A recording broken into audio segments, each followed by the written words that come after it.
അടുത്തതായി ഇന്ന് പലരിലും കണ്ടുവരുന്നതാണ് അസഹ്യമായ തുമ്മൽ. അലർജി കാരണം വരുന്ന തുമ്മൽ ഇപ്പോൾ ധാരാളമുണ്ട്. പൊടിയടിക്കുന്നത് കൊണ്ട് തുമ്മൽ വരും, ചില ഭക്ഷണങ്ങൾ കഴിക്കുന്നത് കൊണ്ട് തുമ്മൽ വരും, ശരിക്കും ചില ഭക്ഷണങ്ങൾ കഴിക്കുന്നത് കൊണ്ട് തുമ്മൽ വരും. ഈ തുമ്മി വരുമ്പോൾ അവർക്ക് സഹിക്കാൻ വയ്യാതെ മൂക്കിൽ നിന്നും വായിൽ നിന്നും ധാരാളം വെള്ളവും കഫവും, മൂക്കിൽ ചൊറിച്ചൽ, കണ്ണ് ചൊറിച്ചൽ, ചെവിക്കകത്ത് ചൊറിച്ചൽ, കുറച്ചാൽ തുമ്മി വരുമ്പോൾ ചിലർക്ക് ശ്വാസം മുട്ട് തന്നെ വരുന്നുണ്ട്. ഇത് കാരണം ബുദ്ധിമുട്ടുന്ന ധാരാളം ആൾക്കാർ ഇപ്പോഴുമുണ്ട്. ഈ തുമ്മൽ മാറ്റാൻ ചില ഭക്ഷണങ്ങൾ ഒഴിവാക്കണം. തണുപ്പുള്ള പുളിപ്പുള്ള ഭക്ഷണങ്ങൾ കഴിയുന്നതും ഒഴിവാക്കുകയാണെങ്കിൽ തുമ്മൽ പെട്ടെന്ന് മാറും. പിന്നെ ഡസ്റ്റ് കാരണം എപ്പോൾ ഡസ്റ്റ് അടിക്കുന്ന ഉടനെ തുമ്മുന്ന ആൾക്കാരുണ്ട്. അവർ കഴിയുന്നതും ഡസ്റ്റുള്ള ഭാഗങ്ങളിൽ ചെല്ലാതിരിക്കുക. വീട്ടിലായിരുന്നാലും വസ്ത്രങ്ങൾ വേറെ ആൾക്കാരെ വെച്ച് എല്ലാം കുടഞ്ഞ് വൃത്തിയാക്കിയതിന് ശേഷം ആ മുറിക്കകത്ത് കയറിപ്പോകുക. പിന്നെ ഭക്ഷണങ്ങളിൽ ഞാൻ നേരത്തെ പറഞ്ഞ തണുപ്പും പുളിപ്പുമുള്ള ഭക്ഷണങ്ങൾ ഒഴിവാക്കുക. മാങ്ങ കൂടുതൽ കഴിച്ചാലും തുമ്മുന്ന ആൾക്കാരുണ്ട്, ഓറഞ്ച് കഴിച്ചാലും തുമ്മുന്ന ആൾക്കാരുണ്ട്. തുമ്മലിന് നല്ല ഒരു എണ്ണ ഉണ്ട്, KC ഓയിൽ എന്ന് പറയുന്ന ഒരു ഓയിൽ. ഈ എണ്ണ തലയ്ക്ക് തേക്കുകയാണെങ്കിൽ ഏത് തരം തുമ്മലും മാറും. ഒരു 10-25 തുള്ളി എണ്ണ തലയിൽ വെച്ചിട്ട് തുമ്മൽ വരുമ്പോൾ ആ എണ്ണ തന്നെ മൂക്കിനകത്തും പുരട്ടുകയാണെങ്കിൽ തുമ്മൽ മാറും. മൂക്കിനകത്ത് ദശ വളരുന്ന ആൾക്കാരുണ്ട്, അത് പലരും നേസൽ പോളിപ്പ് എന്ന് പറയും. അത് ഉണ്ടെങ്കിലും തുമ്മൽ മാറത്തില്ല. അതിനിപ്പോൾ മോഡേൺ മെഡിസിനിൽ സർജറിയാണ്.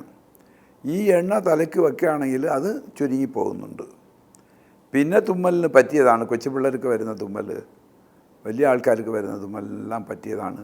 ഞാൻ സിവനാർ അമൃതം എന്നൊരു മരുന്ന്, തുമ്മലിനും അലർജിക്കും പറ്റിയ ഒരു മരുന്നാണ് സിവനാർ അമൃതം. ഈവൻ അത് തുമ്മി ശ്വാസം മുട്ടുണ്ടാക്കിയാലും ശ്വാസം മുട്ടയും മാറ്റും ഈ സിവനാർ അമൃതം. അതോടൊപ്പം തന്നെ ബാലസഞ്ജീവി എന്നൊരു ഗുളിക ഉണ്ട്. ബാലസഞ്ജീവി ഗുളിക 2-3 ഗുളിക പ്രായത്തിന് തക്കതായിട്ട്, കൊച്ചു പിള്ളേരാണെങ്കിൽ 1 വയസ്സിക്ക് താഴെയുള്ള ഒരു ഗുളിക, കുഞ്ഞു ഗുളികയാണ്. 1 വയസ്സിക്ക് മേളിൽ 5 വയസ്സിക്ക് താഴെയാണെങ്കിൽ 2 ഗുളിക കഴിക്കാം. 5-നും 10-നും ഇടയ്ക്ക് അതിന് മേളിലുമുള്ളവർക്ക് 3 ഗുളിക വരെ കഴിക്കാം. ജീരകവും തുളസിയിലയും ഇട്ട് തിളപ്പിച്ച വെള്ളത്തിൽ 2-3 ഗുളിക വീതം ആ വെള്ളത്തിൽ, തിളച്ച വെള്ളത്തിൽ ജീരകം, തുളസിയില, ഒരു 1/4 സ്പൂൺ ജീരകം, 10-30 തുളസിയില, 1 ഗ്ലാസ് വെള്ളത്തിലിട്ട് നന്നായിട്ട് തിളപ്പിച്ച് വറ്റിച്ച് 1/2 ഗ്ലാസ് ആക്കി ഇട്ടിട്ട് ഈ ഗുളിക, കൊച്ചു പിള്ളേർക്ക് 1 ഗുളിക അതിൽ ചാലിച്ച് കൊടുക്കാം. വളർന്ന പിള്ളേർക്ക് വായിലിട്ട് വിഴുങ്ങുവാണെങ്കിൽ 2 ഗുളിക വായിലിട്ട് ഈ വെള്ളം, ജീരകം തുളസിയില ഇട്ട് തിളപ്പിച്ച വെള്ളം കുടിച്ച് വിഴുങ്ങാവുന്നതാണ്. പിന്നെ ശ്വാസം മുട്ട് ആയിപ്പോയാൽ ശ്വാസകുടോറി എന്നൊരു മരുന്ന് ഞങ്ങളുടെ സിസ്റ്റത്തിലുണ്ട്. ശ്വാസകുടോറി വളരെ എളുപ്പത്തിൽ ഉണ്ടാക്കിയെടുക്കുന്ന ഒരു ഗുളികയാണ്. നമ്മുടെ എല്ലാ സ്ഥലത്തും കാണുന്നതാണ്. എരുക്ക്, വെള്ള എരുക്കും കുരുമുളകും ചേർത്ത് അരച്ച് ഉരുട്ടി എടുക്കുന്ന ഗുളികയാണ് ശ്വാസകുടോറി. ഏത് തരം ശ്വാസം മുട്ടിന് ഈ ഗുളിക 2 കഴിച്ചാൽ മതി, ഉടനെ ശ്വാസം മുട്ട് മാറും. അതിന് സ്റ്റിറോയിഡ് എടുക്കേണ്ട ആവശ്യമില്ല, വലിയ മരുന്നുകൾ, ഇഞ്ചക്ഷൻ, ആൻറ്റിബയോട്ടിക് ഒന്നും എടുക്കേണ്ട ആവശ്യമില്ല. ഇത് കഴിച്ചാൽ മതി, മാറും. പിന്നെ കഫക്കെട്ട്, ചുമയെല്ലാം കൂടുതൽ ശ്വാസം മുട്ട് സമയത്തുണ്ടെങ്കിൽ താളിസാദി വടകം എന്നൊരു മരുന്ന് ഞങ്ങൾക്കുണ്ട്.